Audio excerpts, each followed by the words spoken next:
Lord, salamat at ginising mo ako sa araw na ito. Lord, I thank you for this brand new day. Thank you for waking me up. Salamat at nagising ako, Panginoon. Maraming salamat sa napakagandang gising ko na ito. Tatanggapin ko po ito as another form of blessing.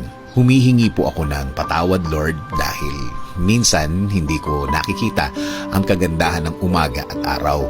Hindi ko nakikita ang mga bagay na ibinibigay niyo sa akin. Mga bagay na dapat maganda ang effect sa akin.